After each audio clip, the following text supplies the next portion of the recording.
താങ്കളുടെ വൈഫിനെ താങ്കൾ ഇതിന്റെ മാർക്കറ്റിങ്ങിലോട്ട് കൊണ്ടുവന്നു എന്ന് ഞാൻ കേട്ടു. അതെ. പക്ഷെ എന്താണ് അതിനെപ്പറ്റി പറയാനുള്ളത്?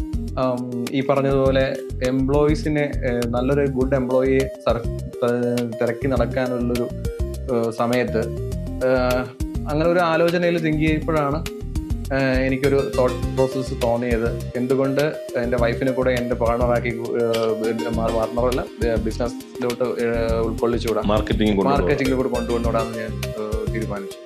അപ്പം പുള്ളിക്കാരുടെ അടുത്ത് ഞാൻ ചോദിച്ചപ്പോഴത്തേക്കും she is ready to move, ഞാൻ പുതിയൊരു ഇതിലോട്ട് വരാൻ ഓക്കെയാണ് എന്ന് പറഞ്ഞു. സ്വന്തം കിട്ടിയവന്റെ കമ്പനി ആകുമ്പോഴത്തേക്കിന് ഡെഡിക്കേഷൻ കൂടും, ശമ്പളം കുറവും. അങ്ങനെ ശമ്പളം കുറവൊന്നുമില്ല, ചോദിച്ചു വാങ്ങിക്കുന്നുണ്ട്.